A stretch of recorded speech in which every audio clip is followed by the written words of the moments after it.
tal? ¿Cómo están? Bienvenidos a este episodio de análisis de la final de la Copa Libertadores de América y también de toda la temporada de la Copa Libertadores de América junto a Jaime Macías, en el cual primero queremos agradecer a Amstel, patrocinador oficial de la Copa Libertadores, la Copa Conmebol Libertadores, por habernos dado su apoyo durante todo el año, durante toda la temporada, en la cual Jaime se ha consagrado un campeón que alcanza lo que llamaríamos la cima para los brasileños. 3 títulos, hay un equipo más que los consigue, unos dicen que es el más grande de Brasil. Hoy en la cancha no se vio una gran diferencia pese a jugar 45 minutos más que su rival con uno más. Obviamente sí, Flamengo gana justicieramente. ¿Cómo estás, Jaime? ¿Cómo estás, Vizca? Un saludo para ti, un saludo para todos. Y ya vamos a entrar en detalle, ¿no? Pero creo que nos encontramos en esta final con un equipo que representa el nuevo fútbol brasileño, el fútbol brasileño comprador, el fútbol brasileño que repatria jugadores, frente a un equipo que representa un poco al antiguo fútbol brasileño, el fútbol brasileño formador, y que esos jugadores difícilmente repitan una próxima Copa Libertadores porque seguramente serán transferidos. Y hablamos de Atlético Paranaense. Paranaense se convirtió en el sexto equipo en jugar múltiples finales de Libertadores y no ser campeón. Eh, Acá la gente sabe que eres de News. Y News es uno de los que estaba en esa lista. Me acordaba de ti cuando veía esa lista. Pero yo no Dos sé. finales perdidas. Dos finales perdidas, exactamente. Pero antes de entrar en detalle del partido y eso, ¿qué significa Libertadores para ti, Vizca, como aficionado al fútbol sudamericano? Mira, en aquellos episodios del Mundial 78, recordaba la final de la Copa Libertadores que se jugó después de eso. Y esto no estaba ni siquiera preparado, no está ni libreteado ni nada. Pero recuerdo aquel año 78 donde Argentina se consagra meses después que llega a la final de la Copa Libertadores. Boca ya había ganado la del 77 y en la del 78 se enfrenta al Deportivo Cali que dirigía Carlos Salvador Vilardo. Norberto Longo, quien luego fue pareja como comentarista de Andrés Cantor en el Mundial del 94, que fue esa gran plataforma para Andrés. Norberto comentó esa final. Si no me equivoco, Boca empató en Cali y le metió 4 goles. Pedro Zápera, el arquero del conjunto azucarero, y se quedó con la Copa Libertadores. Recuerdo esa Copa Libertadores y a partir de allí, bueno, empecé a leer y a instruirme sobre lo que había sido la historia de la Copa Libertadores, que Independiente había dominado la primera parte de esos años 70, el poder de los equipos uruguayos, el Santos de Pelé, el Estudiantes de Subeldía, por supuesto, y bueno, creo que vi mi primer partido de Copa Libertadores en el campo en 1982. Tenía un amigo que era de River y me llevó a ver The Strongest River un viernes por la noche cuando se jugaban esas fases de grupos eh, entre clubes de 2 países. Si no me equivoco, habían sido Boca y River, jugando creo que contra The Strongest y Oriente Petrolero. Y River prevaleció y de hecho se enfrenta en la segunda fase contra el que había sido el campeón, Flamengo, en 1981, y Peñarol, que acabaría por ganar la Copa de 1982. Y ahí donde más o menos fui comprendiendo ese cruce de caminos, cómo se jugaba el torneo. Bueno, recuerdo años posteriores, a Olimpia cuando le ganan el 79 a Boca, recuerdo haber visto esa final por televisión. En el 80 con el Nacional, el Club Nacional de Fútbol de Montevideo, en el 81 con ese Flamengo de Zico, en el 82 con Peñarol, y a partir de ahí, bueno, ya empezamos a ver, aparece Gremio, vuelve a aparecer Independiente en el 84, y ahí es donde comprendí la importancia de la Copa Libertadores para nuestro continente, comprendí esa competencia feroz, ese término de equipo copero, Jaime, que se labraban esas noches bravas de Copa Libertadores, porque había que jugar con esas iluminaciones no tan buenas y con esos campos muy hostiles, con arbitrajes no tan buenos, había que jugar la Copa Libertadores y ganarla. Y el primer partido que transmite Libertadores también fue un partido de Die Strongest, ¿verdad? Sí, Contra contra Palmeiras. Palmeiras. Bueno, es que también ya que estamos haciendo autobombo de nuestros episodios previos, en el episodio sobre PSN, me acuerdo que en tu relato, porque tú eres parte de los que cuenta la historia de PSN, que contabas que el primer partido de Libertadores que transmitiste fue ese, Palmeiras The Die Strongest. Strongest, Die Strongest, sí.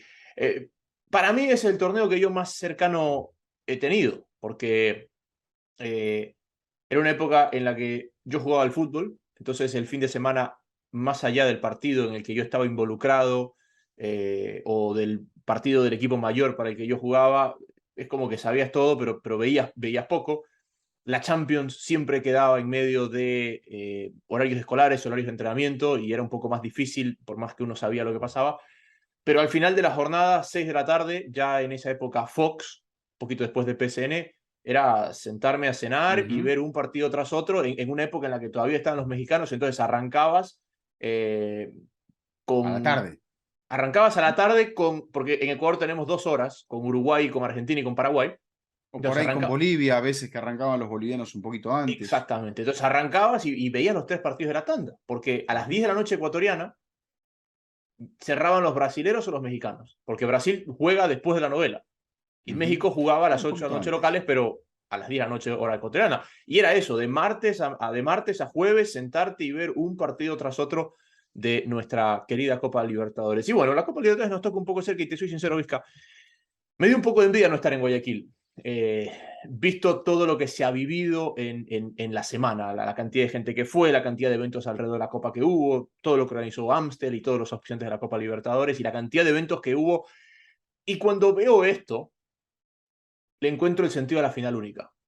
Porque esto no podría pasar con una final a ida y vuelta. Porque ya se sabe desde el principio que va a ser en Guayaquil o en Lima o en Brasil. En cambio, cuando la final es a ida y vuelta, sabes dónde es la noche que acaban las semis. Y bueno, dicho esto, creo que podemos hablar del partido. Muy bien, bueno, vamos a comenzar hablando del partido, hablando de tus deseos de estar en el estadio.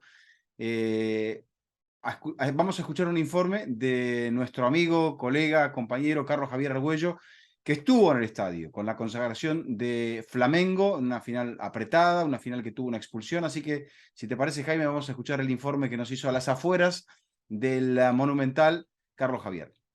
Hola, hola, ¿cómo les va? Un saludo a Jaime, a Vizca. Muchas gracias por tenerme acá en este programa. Una vez más, como la Libertadores pasada, estamos acá para contar desde el Estadio Monumental. Estamos acá afuera el partido entre Flamengo y Atlético Paranaense, donde en la previa había una diferencia muy marcada a favor del equipo de Flamengo. 7-1 pagaban las casas de apuestas prácticamente. Yo decía, ojo, que Paranaense es un equipo que tácticamente sabe cerrarse muy bien, ya lo complicó a Palmeiras, lo eliminó a Palmeiras de esa forma, y fue así, con una persecución en la mitad de la cancha muy interesante, casi marca personal de Alex Santana sobre de Arrascaeta, de Hugo Moura también sobre Everton Ribeiro, por lo menos el primer tiempo. Y Paranaense, si bien no tuvo mucha capacidad de remate, me sorprendió la titularidad de Vítor Bueno en lugar de Terán, por ejemplo, de armar un doble 9. Bueno, la realidad es que Flamengo, tras la expulsión, ya lo dominó por completo.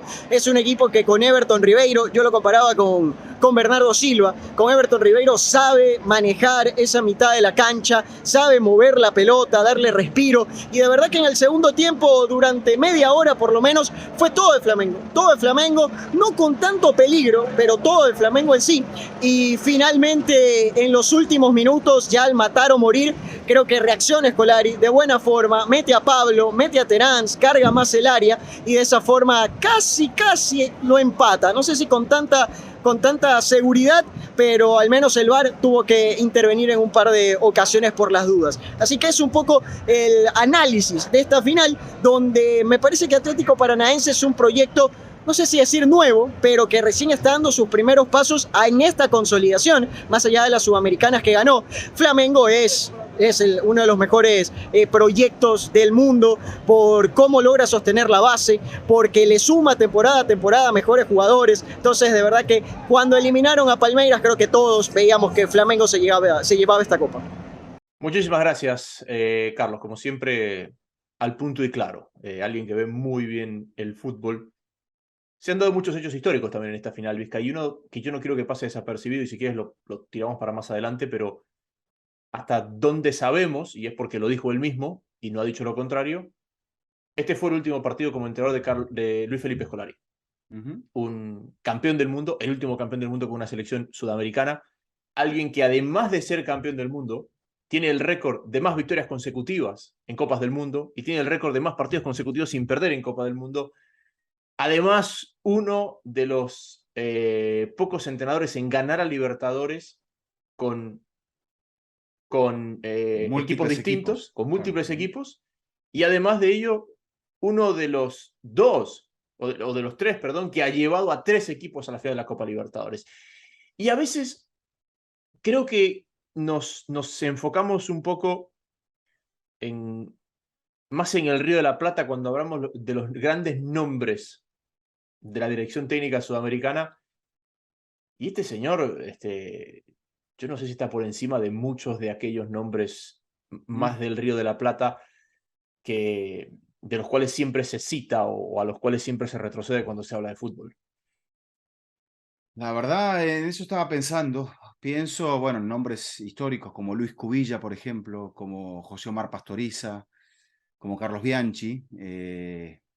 Están ahí en lo alto en cuanto a cantidad de títulos, pero creo que Felipao tiene con el título mundial, con el subcampeonato de la Eurocopa con Portugal, me parece que tiene algo allí de mérito que no tienen otros. Si bien es cierto, en esta época, y me vas a corregir, hemos tenido entrenadores sudamericanos que han llegado a disputar una final de Champions League, de la UEFA, pero que no la han ganado. Entonces, me parece que allí la figura de Felipao, con los méritos que ha hecho en el viejo continente, tiene que estar muy, muy en lo alto. En cuanto a entrenadores de época, qué lindo capítulo, ¿no? Hablar de Bianchi, hablar de Scolari, hablar de Pastoriza, hablar de los grandes maestros del fútbol uruguayo, de Subeldía. Creo que, bueno, la Copa nos muestra algo, bueno, del propio Chichi, ¿no? Que puede llegar a ser campeón del mundo ahora. Entonces, no le vayamos a quitar mérito, pero siempre nos rasgamos las vestiduras, Jaime, al no interpretar el momento de cambio que representa el presente, ¿está? Y ahora, en otros mensajes que nos envió Carlos Javier, nos hablaba, bueno, de esta época brasileña, por el poder económico y tal. Pero son épocas, ¿no? En alguna época decían, bueno, es la época de los uruguayos, es la época de los argentinos, y se mira con nostalgia ese tiempo pasado, pensando que ese fue mejor. Pero por ahí este es mejor. Y eso no lo sabemos, lo sabremos recién cuando el tiempo dicte sentencia. Lo que pasa es que el aumento de cupos hace que las épocas sean más predecibles, ¿no? Porque aquella época del fútbol argentino, el hecho de que era el mismo denominador común Boca, el mismo plantel Bianchi, o entre comillas el mismo plantel, pero con menos protagonistas del fútbol argentino, hacía parecer que era más peleado, pero al final el desenlace era el mismo, Boca campeón, o Independiente en su momento. Pero claro, como había otros países con los que te cruzabas en semis o los que te cruzabas en finales por un tema de cupos, parecía diferente, pero el dominio era el mismo. Y yo era uno de los que decía el dominio brasileño, la inversión brasileña, y es verdad, pero me parece que yo mismo me equivocaba generalizándolo. Porque cuando uno habla de esto, uno tiene que hablar de dos, que son Flamengo, Palmeiras, que son los que vienen dominando no solamente la Libertadores, sino que vienen dominando los títulos internos de Brasil, la Copa, el Brasileirao, con la excepción de el único que en este periodo no ganó la Libertadores, que perdió una final, que es Atlético Mineiro, que es el campeón del Brasileirao la temporada pasada, pero que así como hizo una gran inversión, no la pudo mantener. Entonces, Mineiro armado, 2 grandes planteles, uno le alcanzó para ganar la Copa, otro le alcanzó para ganar el Brasileirao, pero no lo pudo mantener. Y nos damos cuenta que este Flamengo, campeón de la Libertadores, hoy, 2022, tiene muchos nombres en común de aquel equipo que le remontó a River, un poquito al sur de Guayaquil, en Lima, donde está, o sea, curiosamente tiene al mismo goleador, al mismo protagonista de la final. O sea que esto es algo que tampoco sé si hemos visto en la historia de la Libertadores a un mismo futbolista ser decisivo de este modo en 2 finales. En 3. O sea, siempre se pensó, y se lo pensaba sobre todo en Ecuador, que los récords de Spencer en la Libertadores eran irrompibles. Uno, por la gesta de cómo lo logra Spencer, 54 goles en la Libertadores, marcar en tantas finales, pero también porque a medida que Sudamérica se globalizó, el jugador que era goleador de Libertadores difícilmente volvía a jugar en Sudamérica la temporada siguiente. Se iba a Europa. Y en este Flamengo comprador es la primera vez que un jugador marca en 3 finales consecutivas desde Spencer, Vizca. Porque sí, Flamengo perdió la pasada, pero Gabigol hizo un gol en esa final. Claro. O sea, Gabigol ha marcado en 3 finales consecutivas. No pasaba desde Spencer. No, pero digo, decisivo que sea el jugador que te da una copa. Y hay que ir tan lejos, tan atrás en el tiempo, ¿no? Claro. Porque mucha gente irá a Palermo, y Palermo fue y volvió. Palermo la Copa del 2003 no la gana, le está en el Villarreal. Sí. Palermo vuelve y es definitorio en la del 2007. Sí. Correcto. Pero, y había sido importante en las primeras de Bianchi. Pero hubo un periodo grande donde Palermo no está, y por eso, por ejemplo, cuando tú revisas la lista de los 10 máximos goleadores en la historia de Libertadores, y esto marca lo que está haciendo Flamengo y Gabigol, el gol de Gabigol lo mete entre los 10 máximos goleadores en la historia de Libertadores. 29 goles. Pero me hablabas de Boca, por ejemplo, y Boca gana 2000 por penales, 2001 por penales,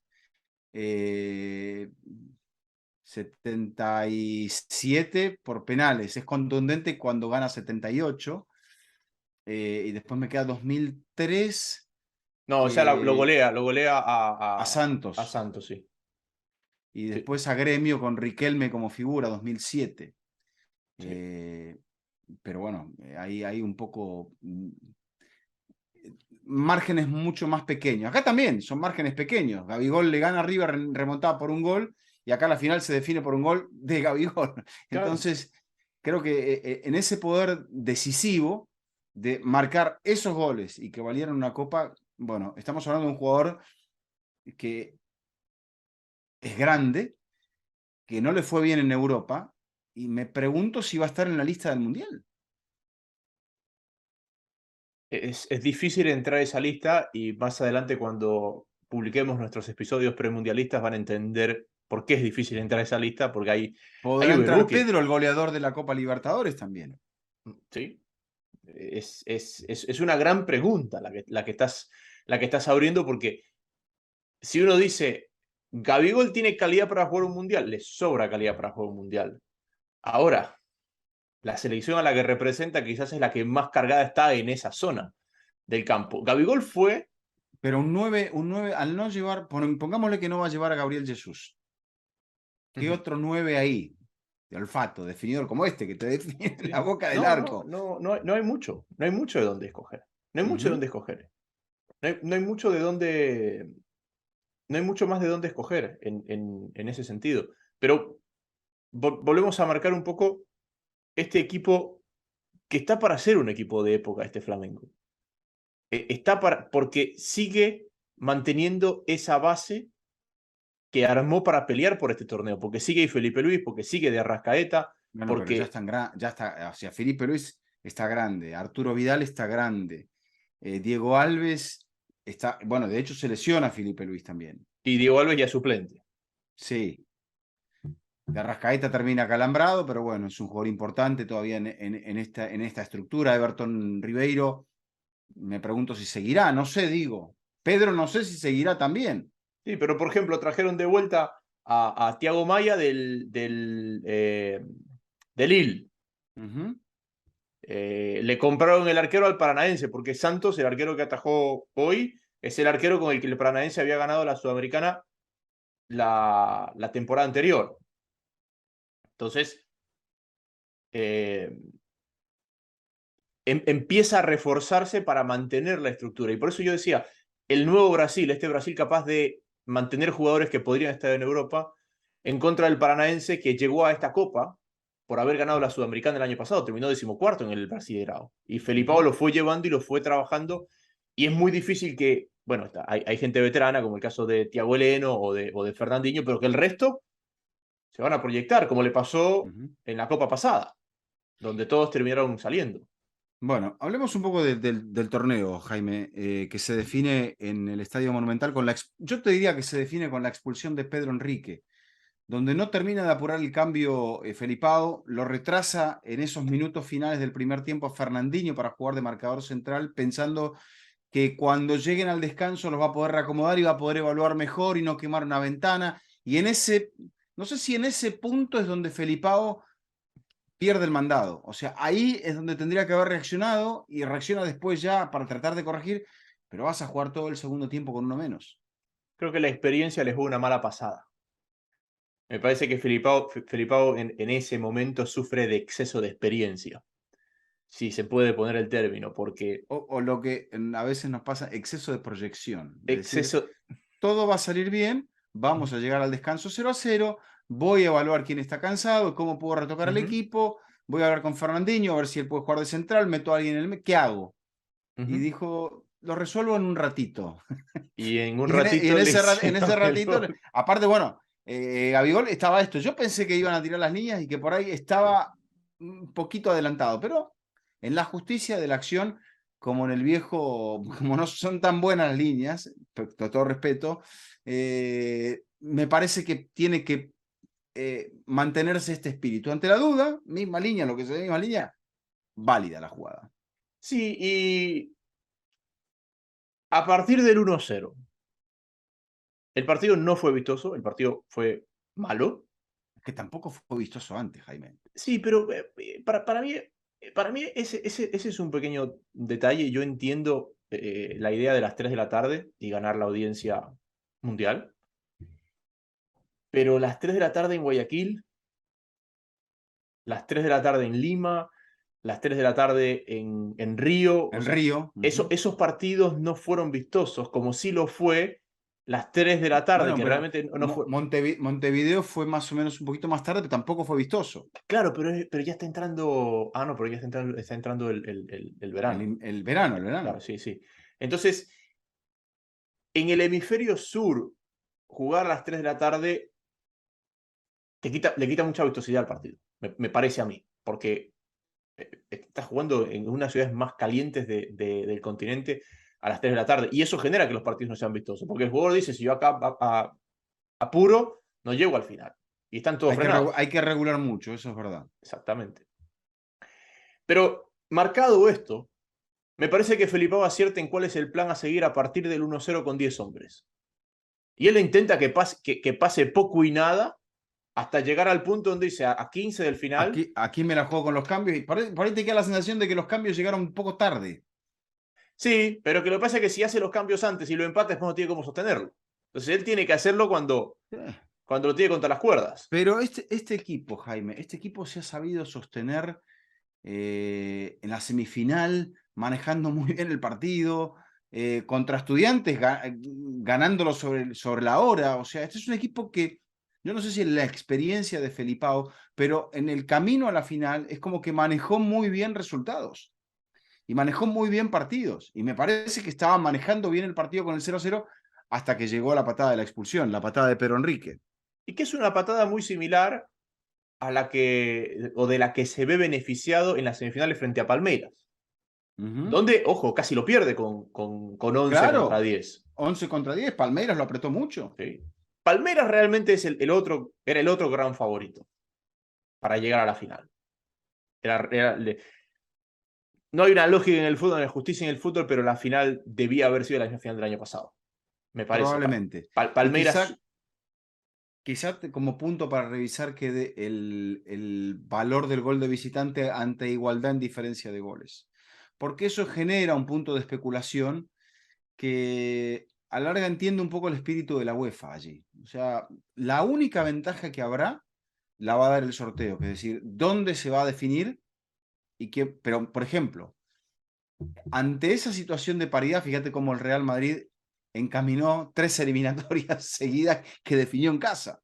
Entonces va a pesar mucho más la localía, pero creo que en pos del espectáculo, y fíjate qué espectáculos que vimos en esas 3 semifinales que coloco como ejemplo, en lugar de esta racanería, esta cosa muy especulativa, no voy a hacer nombres de entrenadores porque si no después me insultan, pero No me gusta eso. Yo prefiero, así sea, el que tiene espíritu define aún como visitante.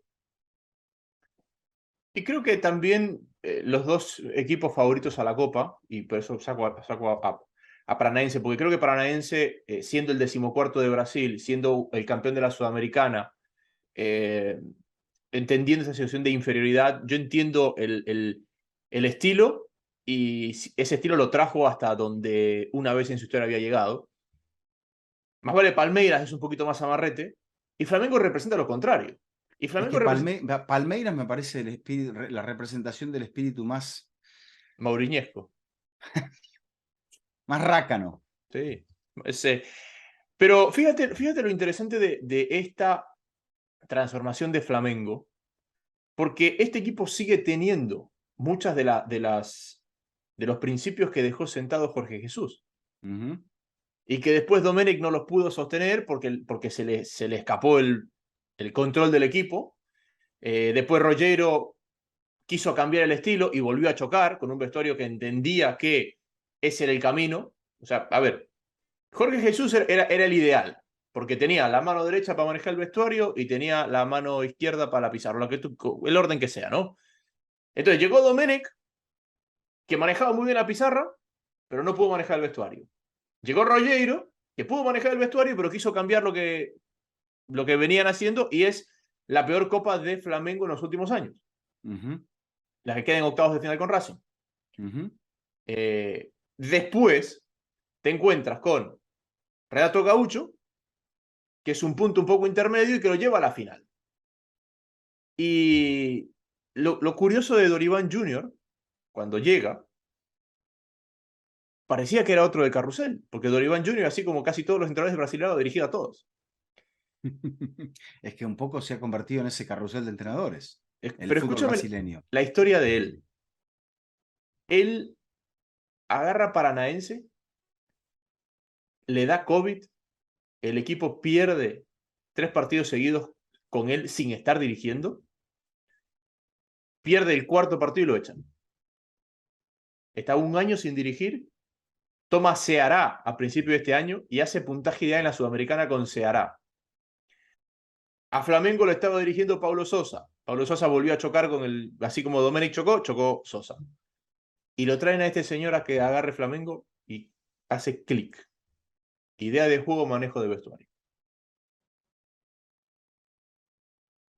Bueno, ahí está entonces. Y creo que me parece que hubo momentos donde Flamengo jugó un fútbol efectivo, contundente. Me parece que creo que futbolísticamente el punto más alto, la semifinal contra Vélez, Jaime, porque allí la superioridad fue notable. Y mirá que el cacique Medina tiró de elementos como para poder hacer que Flamengo jugara menos. Sin embargo, Flamengo se lo llevó por delante a Vélez y se plantó en la final, creo que como el hiper favorito. Y después acá, ante un paisano, le costó mucho manejar todo eso, porque los equipos de Felipao son equipos que te van a trabar el partido, que te van a jugar pelota larga, que te van a poner mucho músculo en el medio, y quizá en el exceso de músculo se le va la pierna a Pedro Enrique. Para mí es una expulsión correctísima de Lustó, y ahí queda condicionado el partido, esos minutos fatídicos del final del primer tiempo.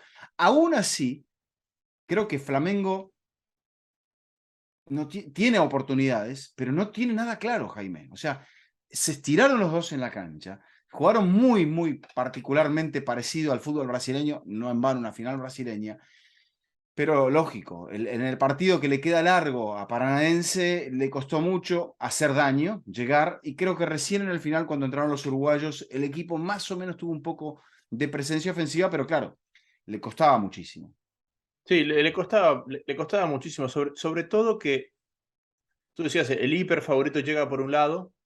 No le quiero quitar mérito a Flamengo, pero cuando hablamos de la diferencia de nivel, el camino que supera Flamengo lo tiene Flamengo ganando todos sus partidos de octavos en adelante, donde se cruza con Deportes Tolima, al que le hace 8, donde se cruza con Corinthians, quizás el rival más fuerte, al que le hace 3 en un duelo brasileño. Le ganan los 2 partidos. Le ganan los 2 partidos, después le hace 6 a Vélez. Entonces, claro, ganó los 6 partidos más la final, ganó los 7 partidos de octavos en adelante, goleó en casi todos. Y creo que un poco este partido, como lo decía Carlos Javier, en esa marca personal, en ese ponerse en ventaja al mismo tiempo que tiene un hombre más, como que nunca se pudo acomodar y el equipo terminó volviéndose un poco errático. A propósito del título, Vizca, y hablabas tú de equipos históricos, justo estaba buscando algo que tenía acá. Equipos que... Jaime, en 7 partidos, nos quedamos con la contundencia ofensiva de este Flamengo campeón, pero en 7 partidos de octavos de final en adelante al equipo le hicieron 2 goles nada más. Y eso también habla las claras, no solamente del valor de Pedro, del valor de Gabigol, sino también de lo que este equipo hizo con otro futbolista allí que viene de Europa, como es el caso de David Luiz, que no acaba el partido, pero que me parece que fue muy importante a la hora del trabajo defensivo. Tolima le hace el gol, los 2 goles que le hacen, ¿no? Tolima le hace el gol cuando la serie estaba 5-0. Liquidada. Uh-huh. Y Vélez le hace... Vélez se lo hace en la vuelta. Y Vélez se lo hace en la vuelta cuando la serie ya estaba 4-0. Entonces, así, son goles en contra. Pero nunca nadie le pudo meter las manos en el partido. Es más, el que más le pudo meter las manos en el fuego me parece que fue Paranaense con el 1-0 en la recta final del partido. Sí, y hablando de lo que fue el equipo en la fase de clasificación, en la fase de grupos, le hacen 6 goles, no pierde, de hecho es un equipo invicto de principio a fin en esta competencia y eso habla a las claras también de la superioridad, no solamente a partir de la billetera, a partir del poder económico, porque hay muchos equipos, y esto me lo comentaba hoy un compañero, hay un equipo grande, hay 2 equipos grandes de Argentina que están buscando entrenador. Uno porque se determinó, decidió bajar la cortina Marcelo Gallardo. El otro porque aparentemente su entrenador que lo saca campeón, estoy hablando de Boca, dice que hasta aquí llegó. Se va a buscar entrenadores. Y uno de los entrenadores con el cual van a hablar es un entrenador de la parte norte del continente. Ahí lo dejo. Y me dice esta persona llegada a él, Boca tiene un gran presupuesto. Lo que pasa es que lo está utilizando mal. Pero Boca tiene presupuesto. Ha traído jugadores importantes. Lo que pasa es que ha traído lo que Boca entiende que son jugadores del corte de Boca. Y ahí está un poco el tema. Creo que esta gente de Flamengo ha pensado, más allá de la volatilidad del fútbol brasileño, de estos cambios violentos de entrenadores que nos mencionabas muy bien, que podemos decir que Flamengo junto con Palmeiras son los grandes equipos del fútbol brasileño de esta época, pero con esas curvas tan marcadas, ¿cómo establecer una era? Hay jugadores que sobreviven, pero los entrenadores no. Y Palmeiras era probablemente por la mayor estabilidad el equipo más firme. Pero ¿cómo gana la Copa Libertadores Flamengo? Es una cosa inobjetable. Y hay otros equipos que tienen presupuesto. Hay otros equipos que podrían planificar un poco mejor. Todavía estamos con este tema y esperemos que en la próxima temporada ya este asunto de la pandemia, de los campeonatos extraños, de que ya se van a acabar este tema, por ejemplo, en Argentina va a haber descenso, ya hubo descenso, que se estabilicen un poco los torneos, los calendarios, y que eso ayude a que no terminemos otra vez con una Copa Libertadores toda pintada de verde y amarillo. Y que van a tener 7 representantes, porque tienen 6 más el campeón. Es el campeón. Que en este caso el campeón de la Sudamericana es Independiente del Valle, y el año pasado había sido Paranaense, por eso habían metido 8. Y yo creo que el fútbol sudamericano también tiene que ver, y cuando hablo del fútbol sudamericano no hablo de la Confederación Sudamericana, no, si hablo de los países como tal, y decir, ok, ¿cómo yo puedo darles la posibilidad a mis equipos de que vuelvan a competir?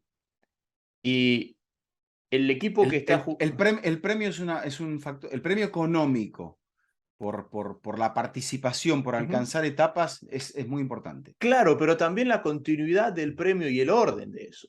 Porque, por ejemplo, Palmeiras es el campeón del fútbol brasileño, o va a ser el campeón del fútbol brasileño. Va a serlo. Va a serlo, ¿ok? Palmeiras va a ser campeón del fútbol brasileño en noviembre de 2022. Y en marzo de 2023 va a estar jugando la fase de grupos de la Copa Libertadores como el campeón brasileño. ¿Ok? Y va a tener su dinero por clasificar la fase de grupos y su dinero por ser campeón. Y va a poder planificar su temporada en base a el dinero que ha ganado por sus éxitos pasados. ¿Ok? Boca Juniors acaba de ser campeón del fútbol argentino. Pero en ese desfase de torneos, bueno, en este caso ya se organiza, ¿no? Pero lo que venía pasando, Boca Juniors es campeón del fútbol argentino, iba a jugar la Copa del 24 como campeón del fútbol argentino. Porque esta la iba a jugar River. Entonces, claro, esa transición de decir, tenemos un éxito hoy y hemos generado un ingreso para fortalecernos a partir de nuestro éxito, tenía una brecha de un año. Entonces era imposible. Entonces el equipo llegaba a la Copa Libertadores por un título que lo había ganado hace 10 meses. Y eso no es culpa de la Conmebol, eso es culpa de los torneos que necesitan acomodarlo. Exacto. Y sí. Cuando uno ve quiénes son los equipos que han participado en instancias decisivas en los últimos años en Sudamericana, en Libertadores, fuera de los ya mencionados, es Ecuador y es Paraguay. ¡Oh, sorpresa! Los que tienen un calendario homogéneo que comienza en febrero y termina en noviembre, y que cuando termina, esos mismos señores son los que van a la siguiente Copa Libertadores y que juegan todos los equipos desde el día 1 hasta el día 34 o hasta el día 22 o hasta el día 44 o el día que sea. Entonces, esa estabilidad desde el punto de vista del calendario, bueno, ha fortalecido esas ligas y los resultados están a la vista. Más múltiples factores, pero claro, uno de ellos es ese. Bueno, creo que era cuando hablamos de la selección argentina y sus opciones para el próximo Mundial, en el análisis que estaremos publicando una semana antes del comienzo, 10 días antes del comienzo de la Copa del Mundo de Qatar 2022, hablábamos del cortoplacismo del fútbol argentino. Y es un fútbol argentino que está marcado por la duda arbitral, por este tema de que todo el mundo duda de Barraca Central, que es un equipo muy pequeño, que ha catapultado a la presidencia de la AFA a Claudio Tapia. Se sabe a voces que Claudio Tapia es hincha de Boca, nunca le ha dado como presidente de la AFA un premio en el campo a River Plate. Yo no lo entiendo esto realmente, pero tiene un paraguas que cubre muy bien, que es la Copa América que ha ganado con Argentina. Entonces, si estamos dejando dudas con los torneos, con el arbitraje, con muchas otras cosas, y esto no hay un cuestionamiento de parte de otros dirigentes, la culpa no va a ser de los clubes brasileños, ni de Independiente del Valle. O sea, hay que ordenar un poco ciertos aspectos para tratar de que el negocio no se te caiga. Porque esto, a la larga, sí, se juega con la pasión de la gente, pero en el fondo, Jaime, si las cuentas no cierran, no hay fútbol. Y la inestabilidad, a ver, concuerdo con lo que dices, ¿no? Y lo que yo sumo un poco es cómo la inestabilidad económica de los países también termina alejando a los clubes de la élite. Porque, por ejemplo, y yo lo digo desde el punto de vista de Ecuador. Ecuador vive un gran presente futbolístico. Su liga es una de las mejores ligas de Sudamérica. Creo yo es la tercera. Puede pelear la segunda con Argentina. Puede. Pero Ecuador es un país dolarizado. Y en los últimos años, por Ecuador pasó Guillermo Almada, Gustavo Costas, Gustavo Quinteros, Jorge Sampaoli, en algún momento pasó, pasó Luis Ubeldía, en algún momento pasó el propio Manuel Pellegrini, más Miguel Ángel Ramírez y la gente independiente. Entonces, desde esa estabilidad económica, puedes contratar calidad. Sí, pero a ver, con todo respeto, salvo Sampaoli que se ha proyectado y Pellegrini que se ha proyectado, estamos hablando de entrenadores de la clase media. Ahora, bueno, Costas dirige una selección, Almada puede que vaya a dirigir una selección también, según lo que se comenta, pero yo creo que son la élite sudamericana. No son el top europeo, pero está dirigiendo César Farías, por ejemplo. Bueno, Farías Claro, pero Farías está dirigiendo al Aucas. Pero la llevó por primera vez en historia a una final. Bueno. A lo que voy, yo lo ponía Pero por esto. el Aucas no es uno de los equipos, o sea, el Auquitas, le tenemos cariño por el abogado Bonafont y todo, pero no es Emelec, no es Barcelona, no es Liga, no es Nacional, no es el Deportivo Quito. Pero todos esos quebraron. Bueno, pero no es culpa de la grandeza Ojo, de los clubes. el Es Aucas culpa de los también, pero se dirigentes. estabilizó. Bueno, no es culpa de los dirigentes. Y el Aucas, que esté exacta, estuvo a punto de desaparecer. Su estadio no es exactamente Casablanca o el Monumental. Sí, no, es cierto, es cierto. Pero creo O el que... Capwell o lo que sea, ¿no? Sí, sí, sí, pero creo que se ha inyectado... Primero, tienes una moneda fuerte y segundo, se ha inyectado esa moneda fuerte en la dirección correcta. Sí. Entonces no es tan complicado. Creo que es una ventaja tener una moneda fuerte, pero después tienes que inyectar en la dirección correcta. Pero lo que echamos de menos, Jaime, es que sí, me mencionaste los clubes paraguayos, pero bueno, hay un solo club paraguayo que ha ganado la Copa Libertadores. No hemos visto una proyección de otros clubes, más allá de que hay una final con el Nacional de Paraguay. No sé si Libertad tiene una final. Semifinales con Martino y Semifinales. con Correcto. Martino y con Israel. Bueno. No, con Martino, con Israel creo que es sudamericana. Cerro. En paz descanse Israel. Cerro, porteño. Cerro es el semifinalista, es el equipo que más semifinales de Libertadores ha jugado sin nunca haber jugado una final. Pero no a fase de grupos de segunda instancia semifinal, ¿no? No, semifinales de 4. Semifinales de 4. Okay. Sí, es el equipo que más semifinales ha jugado sin Entonces, haber jugado echamos de una final. menos eso. Los equipos uruguayos, los equipos paraguayos, los equipos chilenos, la fortaleza de los equipos bolivianos, aún complicándote a partir de la altura. Y no te estoy hablando de los equipos de Santa Cruz o los equipos de Cochabamba. Te estoy hablando de la competitividad de Strongest, de Bolívar, de los equipos colombianos, Jaime. ¿Dónde están los equipos colombianos? Y que ¿Dónde es está el América? el último ¿Dónde campeón está, fuera de esto, ¿dónde está ¿no? Nacional? Claro, es que el Nacional de Rueda es la última gran participación en un equipo colombiano, en el 2016, que sale campeón. Y después me parece que Tolima ahora, este año, llegando a octavos, rompía una racha de casi 6 años sin colombianos en octavos de final. Mientras que Paraguay y Ecuador en los últimos años han metido 3. Después se quedan ahí. Pero al final, en el grupo, terminan avanzando. Decías Bolivia, y ojo lo que está montando Bolívar, es muy parecido a lo que montó Independiente del Valle en Ecuador. Y me parece que es que ese modelo, eso es lo bueno, ese modelo se va a poder imitar. Talleres de Córdoba está tratando de hacer más o menos lo mismo.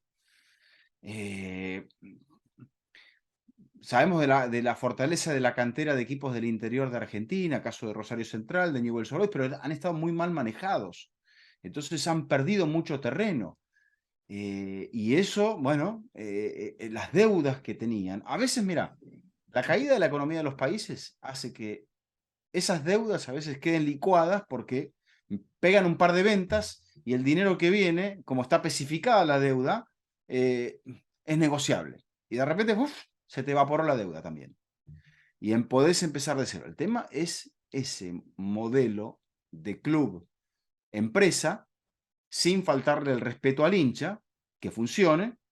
Hay economías que funcionan mejor en algunos países que en otros, hay países que tienen más inflación que otros, y hay países que tienen una competencia más organizadas que otros.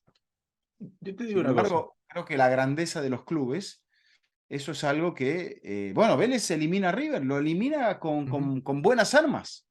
Quizá era el River más flojo de los últimos tiempos, en el año de la despedida de Marcelo Gallardo. Después Boca también es eliminado ahí ajustadito por Corinthians, pero ha sido un poco el símbolo de la temporada de Boca. Boca pierde la semifinal de la Copa Argentina por penales, en la recta final donde sale campeón gana casi todos los partidos que gana por un gol, algunos con márgenes muy pequeños, con jugadas discutidas, pero sale campeón, no le sobra nada. Entonces, ahí vamos. no hay holgura, no hay un dominio, no hay elementos que diga, no, estoy viendo un gran fútbol. Y eso es un poco lo que la gente cuestiona desde el punto de vista romántico. Creo que la saturación de los calendarios liquida el que haya un buen fútbol, pero eso es un tema de otra discusión.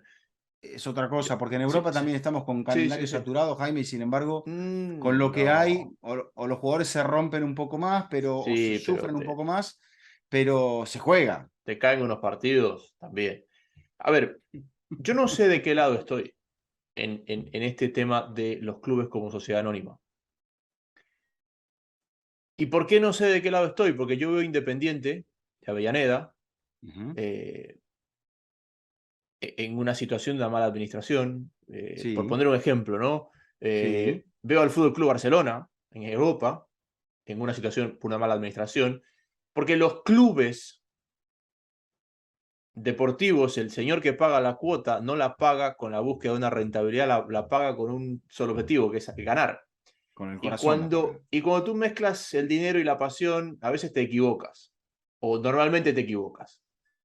Es que por eso que la gente, o sea, más allá de otras cosas sociales, la gente va al estadio pensando que lo que le están sacando es suyo. Y en Claro, el fondo, está pagando por su felicidad. La gente que paga una exacto, cuota a un club está pagando por su felicidad. Entonces, por eso te digo, yo no sé de qué lado estoy, porque yo veo tantos equipos grandes, quebrados, porque sus socios en esta búsqueda de ganar los han endeudado, los han quebrado, no los han administrado bien, porque si yo te digo, porque, porque se ha jugado con las emociones, Jaime. porque se juega con las emociones y porque se bota plata a precio de ganar felicidad. Entonces, no sé de qué lado estoy porque al mismo tiempo veo Independiente del Valle, veo al Bolívar, veo a Flamengo y digo, veo al Villarreal y digo, este es el camino. Pero después veo al Valencia Claro. o a las Chivas o a San José en la MLS, por ponerte un ejemplo. O eso por un lado. O después veo cómo el PSG y el Manchester City te rompen los mercados. Entonces digo, Bueno, siempre ha habido tampoco eso es en el el, fútbol. tampoco estoy seguro. Yo no sé de qué lado estoy. ¿Tú sabes de qué lado estás en esto, no? A ver, yo estoy del lado del manejo responsable de los clubes, así sea con socios que pagan la cuota social y son sociedades civiles sin fines de lucro o sociedades anónimas deportivas. El fin debería ser el mismo, el manejo responsable del dinero de los socios, del público asociado, del asociado al club que recibe algo más por su cuota, aparte de tener acceso al campo de juego, al estadio, a lo que sea. Descuento por la camiseta, en fin. Y después del socio que pone el dinero en un proyecto. El que pone el dinero en un proyecto tiene una base legal como para reclamar de un modo mejor. Lo otro un poco se parece a veces a la democracia mal entendida, que a la larga va a ser siempre el mejor sistema, donde dice, yo le pongo el voto a tal candidato y si roba y si sus allegados cometen actos de corrupción, ¿a quién le reclamo? Y para que la justicia actúe, ¿qué tendrá que pasar? Los tienen que agarrar con las manos en la masa. Imposible casi, imposible. Entonces se juega un poco con eso, con la pasión de la gente, con el entusiasmo, con la pasión de la gente. Eso me parece condenable, desde todo punto de vista. Pero en el fondo quizás sea lo más puro del juego, es lo que se remonta a los inicios. Igualmente, creo que en el punto de la evolución de todo, de todas las ideas, de las competencias y de los deportes y de los juegos y hasta de los reglamentos, debería haber un compromiso de parte de esas autoridades que son elegidas por un voto democrático para que antepongan cualquier situación personal, económica, o sea, antepongan la lealtad hacia la gente que los votó ante cualquiera de esas otras situaciones. Y que quizás hasta tengan que tener un salario, Jaime. Porque si estás manejando dinero, lo lógico sería que te pagaran por hacerlo bien. Sí, yo, a ver, si tengo que elegir un lado, ese es ese lado. Lo que pasa es que ese camino Y la otra aprobado. cosa, ¿cuántos hinchas tiene Independiente del Valle? ¿Cuántos hinchas tiene el Villarreal? A eso voy, a eso voy. Ese camino que tú marcas es el camino ideal, pero ese camino ha probado ser poco viable, por incapacidad, por pasión, por lo que tú quieras. No funciona. No funciona porque en algún punto se rompe las cuerdas. Y por eso, fíjate, que yo me acuerdo cuando yo comenzaba en el periodismo, había muchos más clubes deportivos, ¿no? No sociedades anónimas. Y lo que eran las campañas de captación de socios, porque el ingreso venía por los socios. Y hoy, cuando veo los clubes más exitosos, no hacen el menor esfuerzo por captar socios. Y los que son sociedad anónima ni siquiera captan socios. ¿Por qué? Porque es mucho más fácil manejar y decidir entre 5 o entre 10 o entre 20 que entre 25.000. Porque no puedes llegar a ninguna conclusión. O 100.000. O 100.000.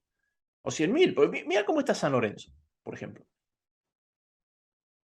Y nuestro fútbol, la gente habla del dominio brasileño, sí, hay un poder económico brasileño, pero cuando tú ves quiénes están, vas y te encuentras con clubes bien administrados. Los que están siendo Pero exitosos. el punto, y ya lo vamos a cerrar aquí, el punto es que de alguna forma los estatutos de estos clubes que van a seguir siendo manejados como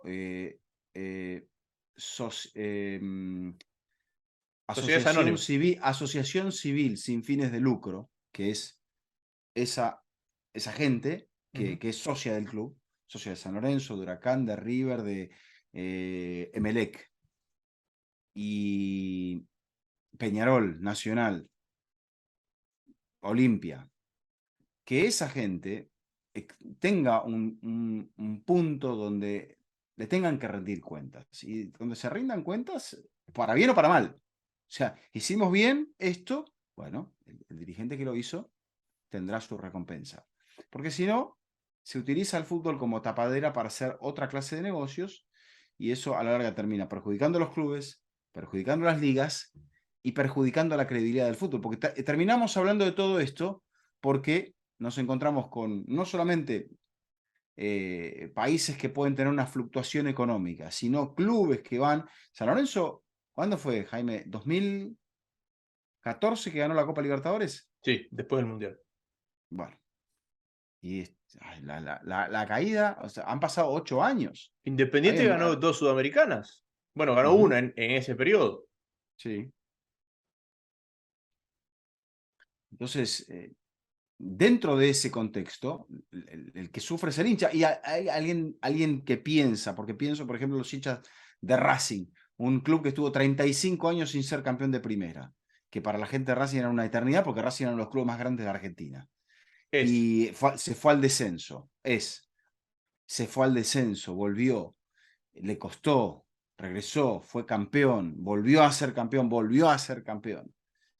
Y la pasión del hincha de Racing es como inagotable porque está a prueba de todo y cuanto más obstáculos le ponen al hincha de Racing, más pasional se vuelve, más cariño le da todavía a la cosa y sale del estadio y piensa en su abuelo, en su papá, en su tío, llora, se emociona y vuelve a ir al estadio. Y creo que con eso hemos redondeado un poco la realidad de nuestro fútbol a nivel de clubes y pintado el mapa de por qué hay 2 equipos brasileños que están tan arriba, por qué la segunda fuerza brasileña se ha metido en una final de la Copa Libertadores, por qué uno ve el mapa del fútbol sudamericano y se encuentra con nombres poco comunes hace mucho tiempo. O sea, Independiente del Valle a la cabeza, pero en el camino te vas encontrando con otros nombres como Deportivo Maldonado, Boston River, Talleres. Talleres en esta instancia de Libertadores no aparecía. Melgar de Arequipa se ha convertido en un constante participante de la Copa Libertadores. Sí, el fútbol peruano viene de muy atrás y no ha tenido protagonismo, pero Melgar está ahí metido cuando era dominio de los equipos limeños. El paso adelante que ha dado Aucas, la ausencia de Peñarol en manos de los ya mencionados Liverpool, Boston River y Deportivo Maldonado. Bueno, a ver si de repente, sabemos, se comenta que Suárez no va a seguir en Nacional después del Mundial, pero Nacional me parece que ha hecho un gran segundo semestre con Suárez.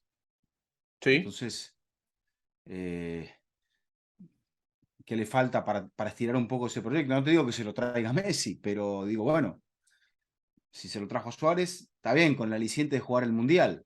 También en su momento Boca repatrió a grandes jugadores, caso de Riquelme, caso de Palermo. Newell's también para el 2014. Vanega vino a Newell's y alguien más vino a Newell's. Bueno, volvió Heinze, Maxi Rodríguez no volvió a Maxi Newell's. Rodríguez, ahora ha vuelto Pablo Pérez, Escoco, pero ya volvieron quizá un poco más en el tramo final de sus carreras. River ha traído gente de regreso también. Uh-huh. Y quería traer más gente de regreso todavía. Pero bueno. Es que la gente puede volver si es que el... Flamengo ha traído gente importante. A lo que voy es eso. Claro, pero Y, ¿por qué y Flamengo? sabemos que es el fútbol sudamericano y por hoy, Jaime, es sacar jóvenes, apuntalarlo con gente que regresa Uh-huh. y armar algo con un Sí. entrenador que sea exitoso y que tenga un mensaje Uh-huh. y que pueda calar. ¿Y por qué Flamengo trae gente de regreso? Porque sin la única exigencia de ser campeón, las cuentas le cuadran. Porque Flamengo puede traer de vuelta a gente de Europa, trae nombre, y si no gana el Libertadores, pero gana el Brasileirao, igual las cuentas le cuadran. Y si no gana el Brasileirao y gana la Copa, igual las cuentas le cuadran. Y si gana las tres, perfecto. Pero no necesita un único título para que las cuentas le cuadren. Y me da la sensación, y no conozco el detalle, que lo que está pasando con los que vuelven al fútbol argentino, los clubes que traen gente de vuelta, es que si no se logra un cierto rendimiento con un margen de error mínimo, ya las cuentas no empiezan a cuadrar. Si no haces semifinales de Libertadores, ya no te cuadra Claro. traer de vuelta a Benedetto, o por poner nombres, o a los mellizos Romero. Necesitas... Sí, o a Zambrano o a Advíncula. Exactamente. Necesitas un rendimiento con un margen de error mínimo para que esas cuentas te cuadren. En cambio, en Brasil, lo que paga el Brasileirao, lo que paga la Copa, o lo que reciben por la Libertadores no está tan distante. Entonces tienes, digamos, tres opciones de decir, bueno, traigo a Gabigol y si yo acá hago podium en estos torneos, aguanto. Sí, la televisación, bueno, el campeonato brasileño que es más estable, que tiene una televisación que brinda un apoyo económico fuerte, los patrocinios y demás, la taquilla, etcétera, etcétera, etcétera. O sea, la moneda que es un poco más fuerte. Problemas políticos sabemos que hay inestabilidad que los hay en todos los países. Ahora, después de que Flamengo es campeón, el domingo se vota en Brasil en segunda vuelta y habrá que ver, el país puede salir para acá o para allá. O sea, Sí. tan claro es como eso. No, al Y sin punto embargo, de que la Sudamericana se movió por el mismo motivo. La Sudamericana se juega en Córdoba porque había elecciones al día siguiente de la final y no podían hacer. En Brasilia, imagínate, era la final de la Sudamericana inicialmente. bien. Bueno, tercer título de Flamengo. A ver, ayúdame en la cuenta. Santos tiene 3, Gremio Señor. tiene 3, Palmeiras tiene 3 y es el cuarto brasileño con 3. No, es el quinto. Es más, El lo quinto. tuiteé. Gremio, Palmeiras, Santos. Sao Corinthians no Paulo. tiene 3. Sao Paulo, ahí va. Sao Paulo, sí. Es el máximo campeón del argentino Independiente, 7. El máximo campeón uruguayo, Peñarol, 5. 5. El máximo brasileño, los que mencionaste. 3. El máximo y único paraguayo, Olimpia, 3. 3. El máximo colombiano, Atlético Nacional, 2. Y el máximo ecuatoriano y chileno, Colo-Colo y Liga de Quito, 1. 1. Los equipos que perdieron múltiples finales sin ganar el título, América de Cali perdió 2, perdió 4. 4. Cobreloa perdió 3. Estoy hecho un lío con los números. América de Cali perdió 4. Cobreloa perdió 2. Newell's perdió 2. Barcelona perdió 2.